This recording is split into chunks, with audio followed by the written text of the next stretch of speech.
The clock on the diner wall showed 10:47 p.m. when Maya finally hung up her apron and grabbed her worn-out backpack.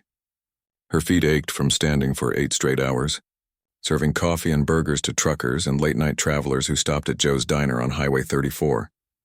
The smell of grease and coffee had soaked into her uniform, and all she wanted was to get home, take a hot shower, and maybe study for tomorrow's test. Maya was 19 and had been working at the diner for almost 2 years now. She also worked mornings at the auto parts store downtown, trying to save every penny she could for school. Community college wasn't cheap, especially when you were paying for it yourself. Her parents had done their best, but money was always tight in their household. Her dad worked construction when he could find jobs, and her mom cleaned houses for wealthy families across town. The night air was cool against her face as she stepped outside. October in small-town Nevada could be unpredictable. During the day, the sun would beat down and make everything feel like an oven. But when the sun went down, the temperature dropped fast. Maya pulled her light jacket tighter around her shoulders and started walking down the empty highway toward home. She had walked this route hundreds of times before. It was about 2 miles from the diner to her family's small house on the edge of town. Most nights, the road was quiet except for the occasional truck passing by. Maya didn't mind the walk. It gave her time to think about her plans and dreams. Maya had always been fascinated by cars and trucks. When she was little, she would sit in the garage with her grandfather while he worked on his old Chevy. He taught her about engines and showed her how different parts worked together to make a vehicle run. Her grandfather had been a mechanic for 40 years before he retired. He always told Maya that she had good hands for fixing things. After her grandfather passed away 3 years ago, Maya decided she wanted to follow in his footsteps. She enrolled in the automotive technology program at the local community college. It wasn't easy being one of only 3 women in a class of 25 students. Some of her classmates didn't take her seriously at first, but Maya was determined to prove herself. She was about halfway home when she saw the truck on the side of the road. Steam was rising from under the hood and she could see someone standing next to it. The person looked frustrated and was talking on a phone. As Maya got closer, she could see it was an older man wearing a baseball cap and a flannel shirt. Maya slowed down her pace. She had been taught never to approach strangers at night, especially on an empty highway. But something about the situation made her feel like this person genuinely needed help. The man looked harmless enough, and his truck was clearly broken down. The man noticed her walking toward him and ended his phone call. He looked surprised to see a young woman walking alone on the highway so late at night. "Evening," Maya called out when she was still a safe distance away. "Having some trouble with your truck?" The man nodded and took off his baseball cap, running his hand through his gray hair. "Yeah, she just started overheating about 10 minutes ago. I was trying to make it home, but I guess that's not happening tonight." Maya could see the frustration in his face. She also noticed something else about him. The way he stood, the way he spoke reminded her of her grandfather. There was something about older men who had worked with their hands their whole lives. They had a certain way about them. "I know a little bit about engines," Maya said, taking a few steps closer. "Would you mind if I took a look?" The man seemed surprised by her offer. He looked at her more carefully, taking in her diner uniform and young face. "That's very kind of you, miss, but I don't want to trouble you. My nephew is coming to pick me up. Might take him an hour or so to get here, though." Maya glanced at the steam still rising from under the hood. "An hour is a long time to wait out here. And who knows, maybe it's something simple that we can fix right now. I'm Maya, by the way." The man hesitated for a moment, then extended his hand. "I'm Robert, but most folks call me Bob. Are you sure about this? It's late, and you probably want to get home." Maya shook his hand firmly. Her grandfather had always taught her that a good handshake said a lot about a person. "I'm sure. Let me at least take a look and see what we're dealing with." Bob seemed to consider this for a moment. There was something about Maya's confidence that convinced him. Maybe it was the way she spoke about engines, like she actually knew what she was talking about. Or maybe it was just that he was tired and didn't want to wait an hour for his nephew. "All right," he said finally. "But I have to warn you, I'm not exactly handy with mechanical things. My late wife always said I could barely change a light bulb without breaking something." Maya smiled at this. It reminded her of something her grandmother used to say about her grandfather. "That's okay. Sometimes it helps to have fresh eyes look at a problem." Bob popped the hood and immediately Maya could see the issue. Steam was coming from near the radiator, and she could smell the distinctive sweet scent of coolant. She pulled out her phone and turned on the flashlight to get a better look. "Oh, I see what happened here," she said, leaning in to examine the engine more closely. "Looks like you've got a burst radiator hose. See this rubber tube here? It's split open and that's why all your coolant is leaking out." Bob leaned in to look where Maya was pointing. "Is that bad?" "Well, it's not great," Maya said honestly. "If you keep driving without coolant, your engine will overheat and you could do some serious damage. But the good news is this is actually a pretty common problem and it's fixable." Bob looked relieved but also skeptical. "Fixable how?" "I don't have any tools with me and I'm pretty sure the auto parts stores are closed at this hour." Maya was already thinking through the solution in her head. She had dealt with this exact problem before, both in class and during her practical training sessions. "I might be able to rig up a temporary fix. I've got some things in my backpack that could work until you can get to a proper mechanic tomorrow." She could see Bob weighing his options. Trust a 19-year-old girl he had just met to work on his truck, or wait for his nephew and hope nothing worse happened to the engine while he waited. "You really think you can fix this?" he asked. Maya nodded. "I can't promise it'll be permanent, but I can probably get you home tonight. And honestly, even if I can't fix it, I won't make it any worse than it already is." Something in her voice convinced Bob. Maybe it was her confidence. Or maybe it was just that he didn't have many other options. "All right, Maya," he said. "Let's see what you can do." Maya set her backpack down on the ground and unzipped it carefully. Bob watched with growing curiosity as she pulled out what looked like a small toolkit. There were zip ties, electrical tape, a multi-tool, and several other items that seemed random but purposeful. "You carry all that stuff with you?" Bob asked, genuinely surprised. Maya smiled as she organized the tools on the truck's bumper. "My grandfather always told me to be prepared. He said you never know when you might need to fix something. Plus, I've been studying automotive technology at the community college, so I've gotten into the habit of keeping some basic supplies with me." Bob's eyebrows went up. "Automotive technology? You mean like becoming a mechanic?"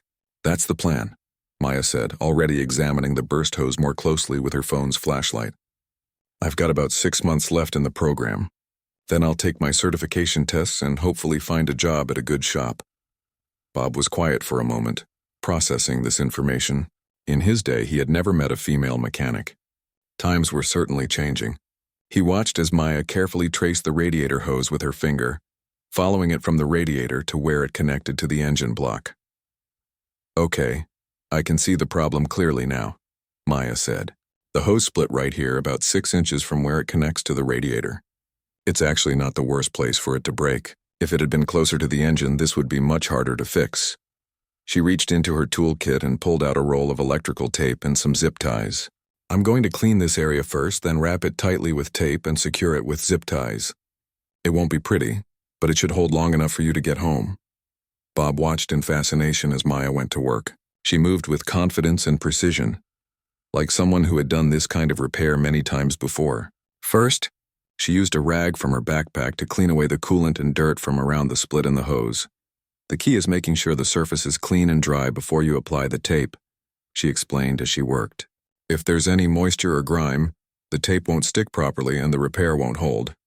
As Maya worked, Bob found himself thinking about his own granddaughter, who lived across the country with his son's family. She was about Maya's age, but she was studying something completely different in college. Marketing or business, he couldn't remember which. He wondered what his granddaughter would think about meeting someone like Maya.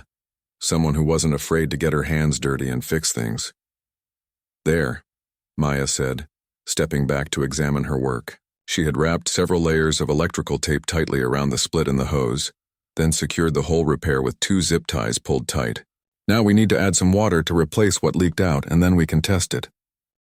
Bob looked at the repair job. It wasn't fancy, but it looked solid. "Where are we going to get water at this time of night?" Maya pointed down the highway toward a gas station about a quarter-mile away. The lights were still on, which meant it was probably open. "I'll walk down there and get some water. We need to let the engine cool down a bit more anyway before we add water to the radiator." "I'll come with you," Bob said quickly. "I don't feel right about letting you walk to the gas station alone at this hour." Maya appreciated his concern, but she also didn't want him to feel like he had to protect her.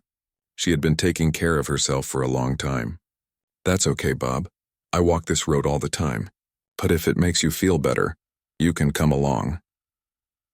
They walked toward the gas station together, leaving the truck on the side of the road with its hazard lights blinking.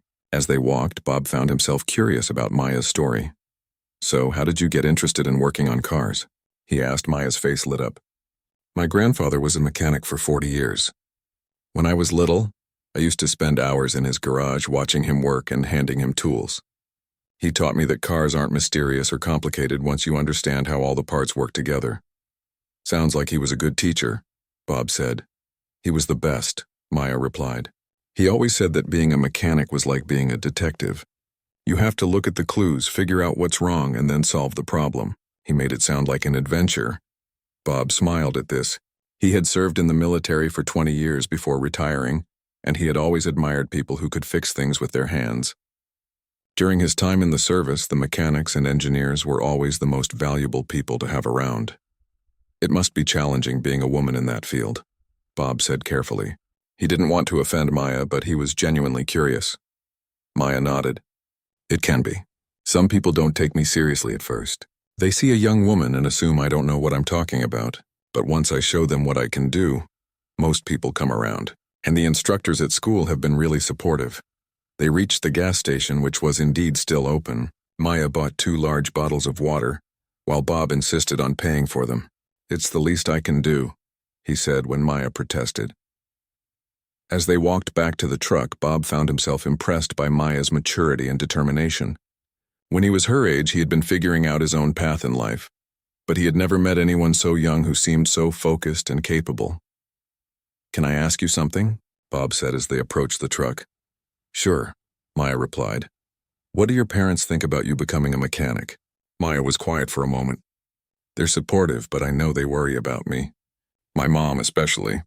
She worked really hard to make sure I could go to college, and I think she hoped I would choose something more traditional, I guess. Something that would guarantee me a stable job in an office somewhere."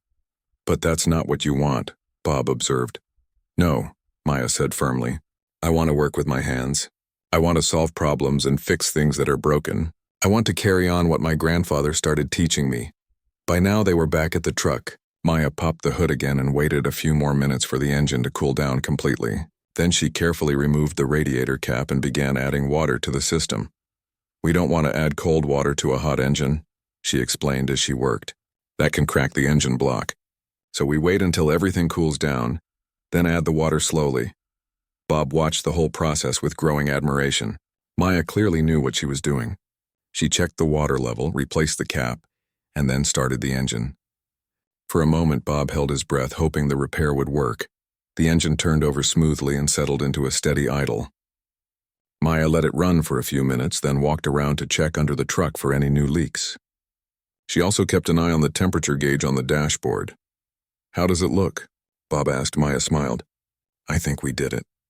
The temperature is staying normal, and I don't see any new leaks. You should be able to make it home, but I'd recommend getting that hose replaced properly tomorrow." "This is just a temporary fix," Bob was amazed. This young woman had just fixed his truck using nothing but some tape, zip ties, and water from a gas station. He had been prepared to wait an hour for his nephew and then deal with the hassle of getting the truck towed.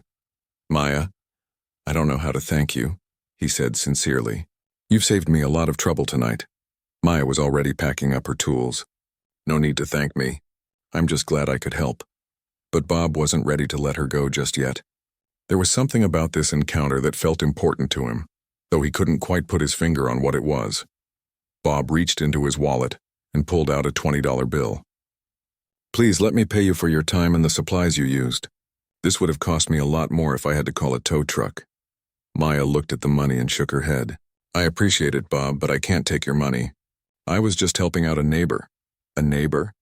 Bob asked with a small smile. "Do you even know where I live?" Maya laughed. "Well, no, but you're from around here, right? That makes you a neighbor in my book. Besides, my grandfather always taught me that when you help someone, you don't do it for money. You do it because it's the right thing to do." Bob was touched by her response, but he also felt like he needed to do something more. "At least let me give you a ride home. It's late and you shouldn't be walking alone on the highway." Maya considered this offer. She was tired and her feet were still sore from her long shift at the diner. A ride home would be nice, but she had just met this man an hour ago. She had been taught to be careful about getting into cars with strangers. Bob seemed to sense her hesitation. I understand if you'd rather not. I'm a stranger and you're being smart to be cautious. But I promise you I'm harmless. I'm 72 years old, I have grandchildren your age, and I just want to make sure you get home safely after you helped me out.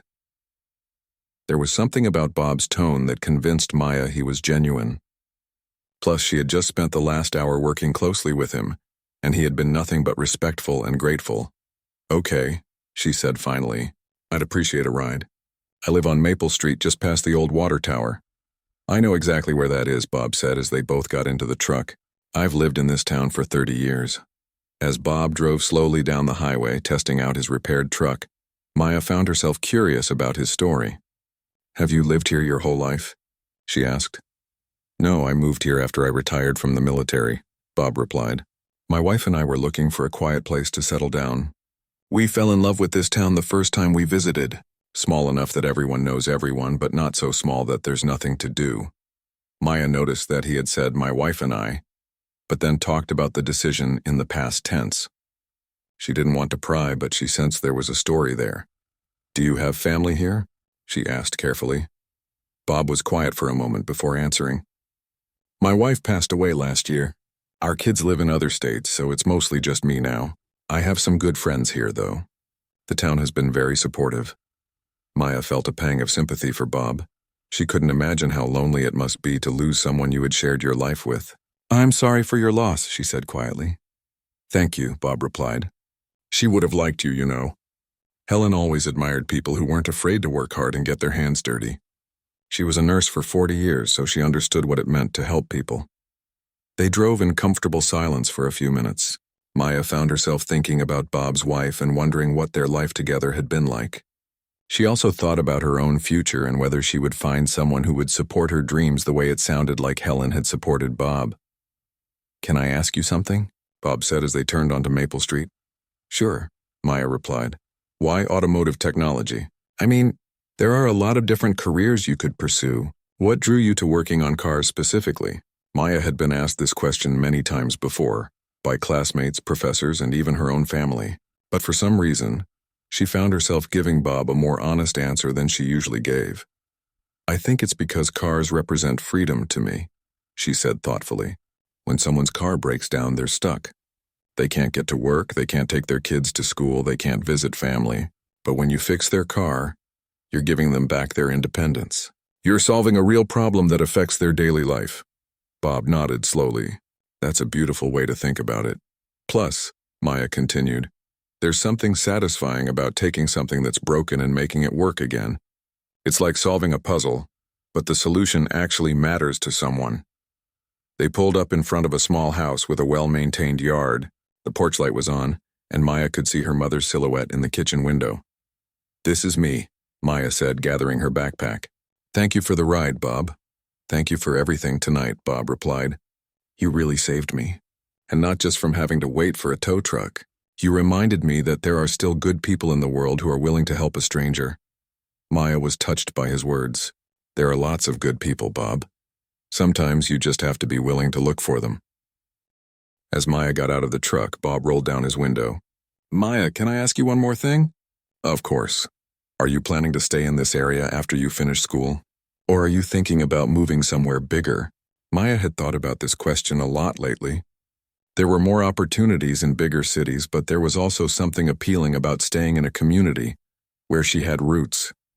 I'm not sure yet, she said honestly. I love this town, but I also want to make sure I can build a good career. I guess I'll have to see what opportunities come up. Bob nodded. Well, wherever you end up, you're going to do great things. I can tell, Maya smiled. Thanks, Bob, that means a lot. And don't forget to get that hose replaced properly tomorrow, okay? I won't forget, Bob promised. Drive safe getting home. Maya watched as Bob drove away, his truck running smoothly thanks to her repair. As she walked up to her front door, she felt a sense of satisfaction that had nothing to do with the successful repair job. It felt good to help someone, especially someone who seemed to genuinely appreciate it. Her mother was waiting for her in the kitchen as Maya had expected. You're later than usual tonight, her mother said, looking up from the book she was reading.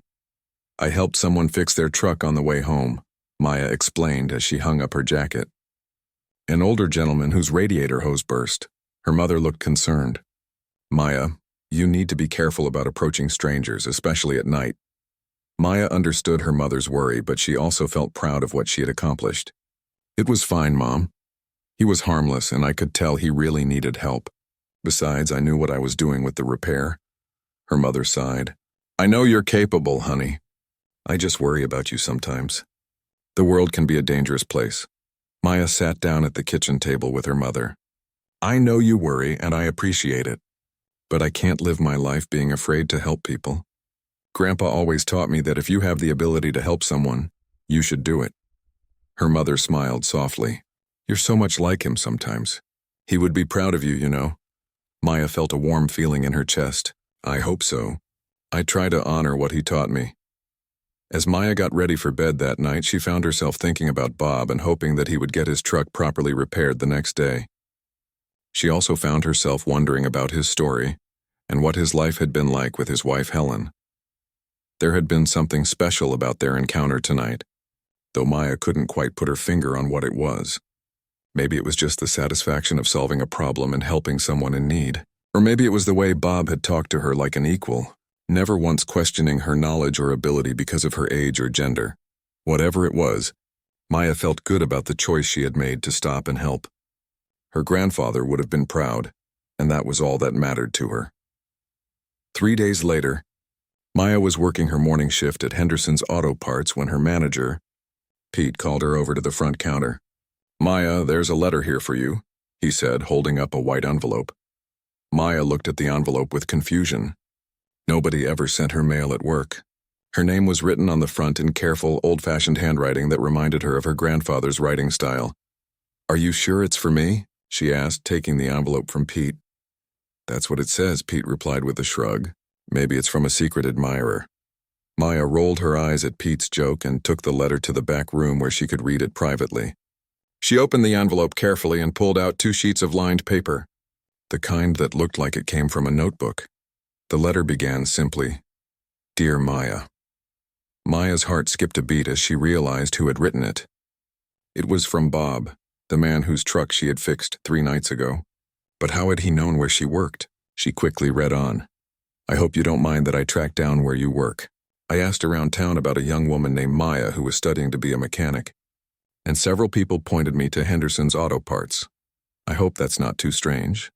But I wanted to write you a proper thank you letter for what you did for me the other night. Maya smiled at this. She had forgotten how small their town really was. If Bob had asked the right people, it wouldn't have been hard to find her. First, I want you to know that I took your advice and had my truck properly repaired yesterday. Joe's garage replaced the radiator hose and checked the rest of the cooling system. Joe told me that your temporary repair was expertly done and probably saved my engine from serious damage. He was impressed when I told him that a 19-year-old student had fixed it on the side of the highway, with nothing but tape and zip ties. Maya felt a surge of pride reading this. Joe's garage had the best reputation in town, and Joe himself was known for being a tough critic when it came to mechanical work. But Maya, I need to tell you something more important than just thanking you for fixing my truck. What you did for me that night meant more than you could possibly know. Maya felt her stomach flutter with curiosity as she continued reading. I haven't told many people this, but I've been going through a very difficult time since my wife Helen passed away 13 months ago. We were married for 48 years, and losing her has left me feeling lost and disconnected from the world. Some days I wonder if there's still any kindness left in people, or if everyone is just too busy with their own lives to care about anyone else. Maya's chest tightened with emotion as she read Bob's words. She could feel the pain and loneliness behind them. The night my truck broke down, I was actually coming home from visiting Helen's grave. It was the anniversary of our first date, and I had spent the evening talking to her and feeling sorry for myself. I was in a pretty dark mood when my truck started overheating. Maya had to stop reading for a moment to compose herself. She hadn't realized what kind of emotional state Bob had been in when she found him. Then you appeared like an angel in the darkness. Not only did you fix my truck, but you reminded me that there are still good people in this world. Young people with kind hearts and strong values. People who are willing to help a stranger without expecting anything in return. Maya felt tears starting to form in her eyes. She had no idea that her simple act of kindness had meant so much to Bob. After you fixed my truck and I drove you home, I sat in my driveway for a long time thinking about our conversation. You told me about your grandfather and how he taught you to help others. You talked about your dreams of becoming a mechanic and how you want to solve problems for people. And most importantly, you showed me through your actions that the values Helen and I believed in are still alive in the younger generation. Maya wiped her eyes and continued reading.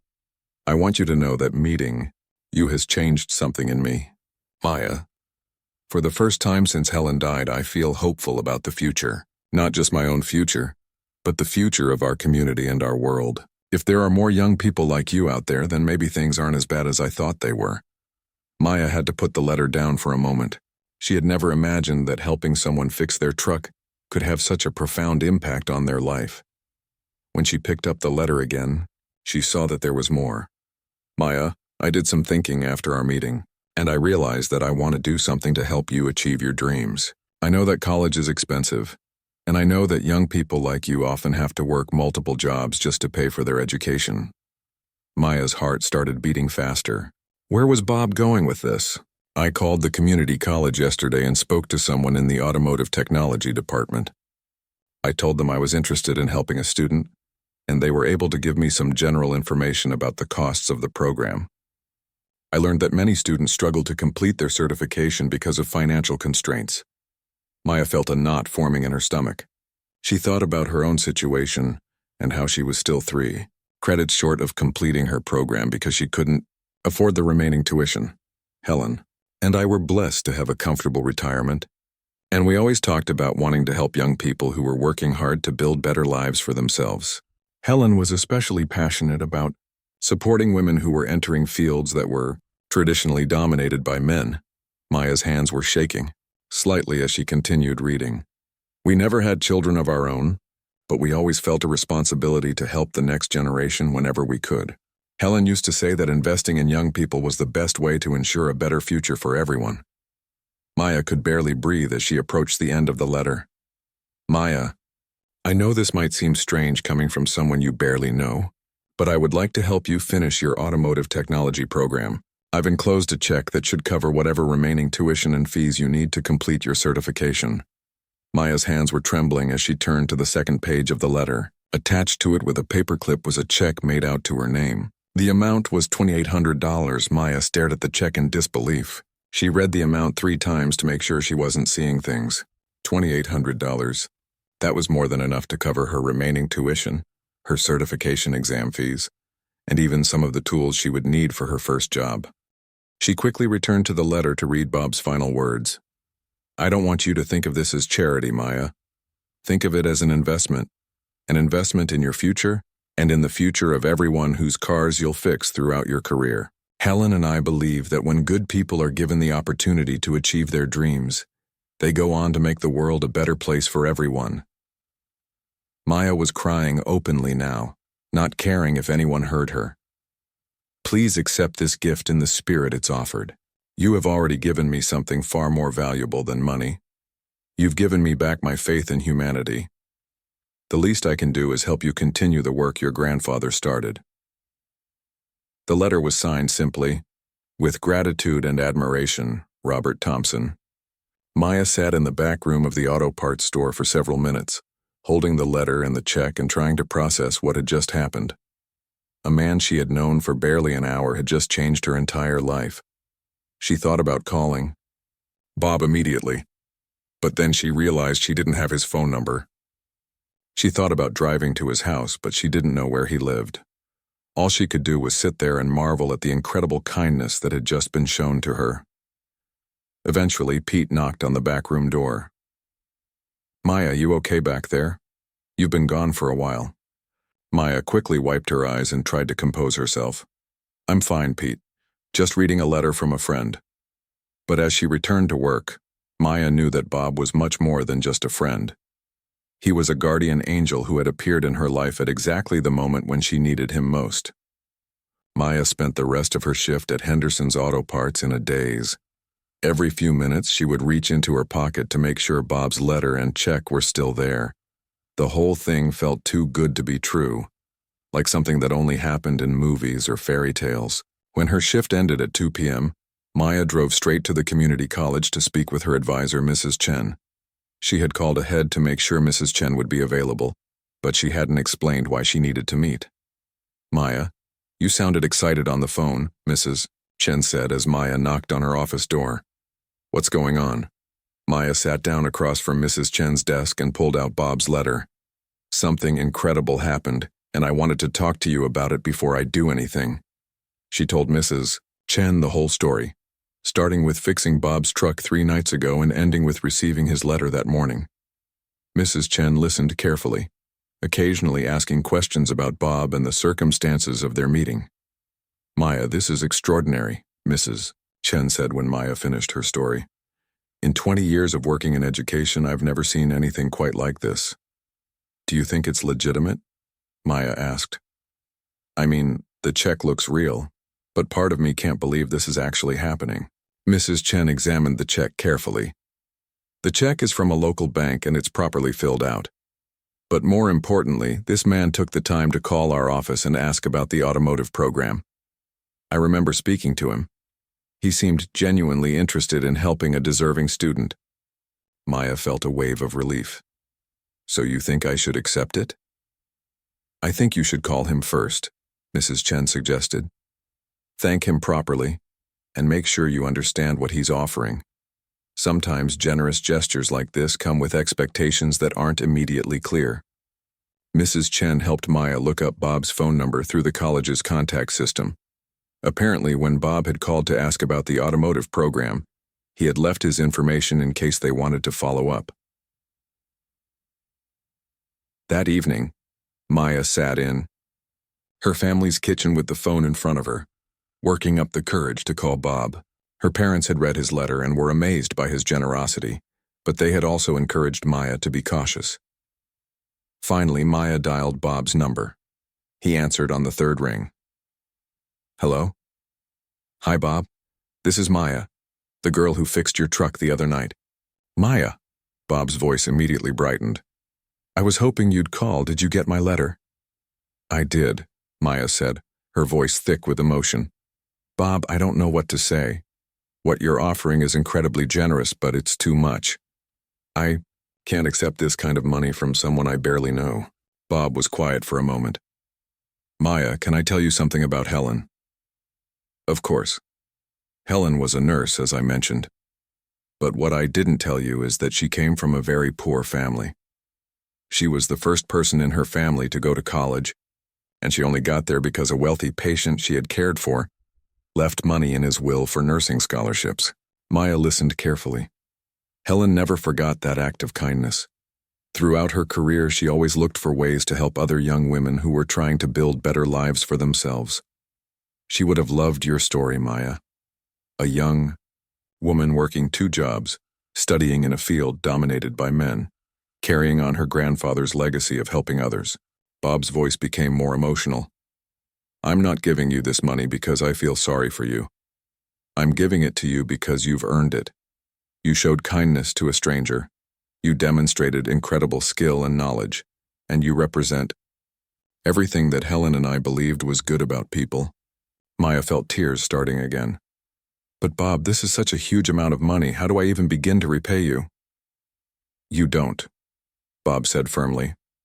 This isn't a loan, Maya. It's a gift. The only thing I ask in return is that someday, when you're successful and established in your career, you find a way to help someone else who needs it. Maya thought about this for a moment. You mean like paying it forward? Exactly like paying it forward. Helen and I always believed that kindness creates more kindness. If you help someone, and they help someone else and so on, then eventually the whole world becomes a little bit better. Maya made her decision. Okay, Bob, I accept your gift, but I want you to know that I will never forget what you've done for me, and I promise you that I will find ways to help other people throughout my career.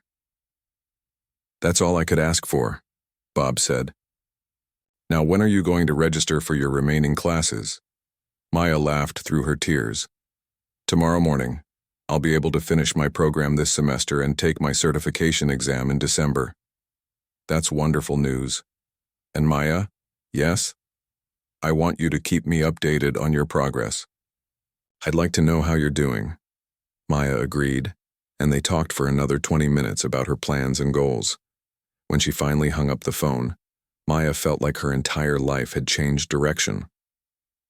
The next morning, Maya went to the college and registered for her final 3 credit hours. For the first time since starting the program, she didn't have to worry about whether she could afford the tuition. She also signed up for her certification exam and bought the study materials she needed. Over the next 3 months, Maya threw herself into her studies with renewed energy. She knew that Bob's investment in her education meant she had a responsibility to excel. She studied harder than she ever had before, and her grades reflected her dedication. In December, Maya passed her automotive certification exam with flying colors. She was officially a certified automotive technician, qualified to work at any repair shop in the state. The day after she received her certification, Maya got a phone call that would change her life again. It was from Joe, the owner of Joe's Garage, the most respected auto repair shop in town. "Maya, I heard you just got your certification," Joe said. "I also heard about how you fixed Bob Thompson's truck a few months ago with nothing but tape and zip ties. I've been thinking about hiring another technician, and I'd like to talk to you about a position." Maya could barely contain her excitement. Joe's Garage was where she had always dreamed of working. It had an excellent reputation, and Joe was known for treating his employees well and continuing their education. 2 weeks later, Maya started her new job at Joe's Garage. Her starting salary was higher than she had dared to hope for, and Joe had already talked about sending her to additional training programs to expand her skills. On her first day of work, Maya was surprised to see a familiar truck in the shop bay. It was Bob's Ford F-150. "Bob," Maya called out as she saw him talking to Joe near the front counter. "What brings you in today?" Bob smiled broadly when he saw Maya in her new work uniform. "Just getting my regular oil change, but I have to admit I was hoping I might see you here on your first day." Joe looked between Maya and Bob with interest. "You two know each other?" "Maya is the young lady I told you about," Bob explained. "The one who fixed my truck on the highway a few months ago." Joe's eyebrows went up. "Well, I'll be. Maya, why don't you handle Bob's oil change? Consider it your first official job." As Maya worked on Bob's truck, they caught up on everything that had happened since their last conversation. Bob told her about how much better he had been feeling lately, and how helping her had given him a sense of purpose he hadn't felt since Helen died. "You know, Maya," Bob said as she finished checking his fluids, "Helen would have been so proud to see you here today.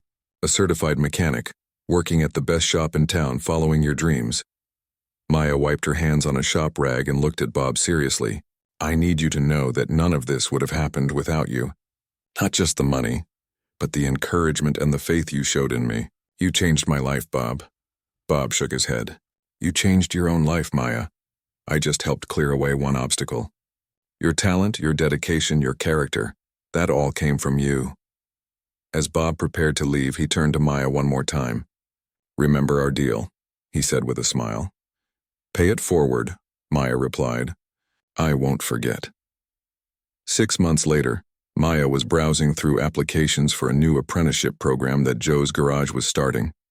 One application caught her eye. It was from a 17-year-old girl named Jessica, whose grandfather had been a mechanic and who was working part-time to save money for technical school. Maya smiled as she read Jessica's essay about wanting to carry on her grandfather's legacy and help people by fixing their cars. The story sounded familiar. That afternoon, Maya called Jessica and invited her to come in for an interview. As she hung up the phone, Maya could almost hear Helen's voice telling her that kindness creates more kindness, and the circle continues to grow. Bob had been right. Helping Jessica felt just as good as being helped had felt, maybe even better.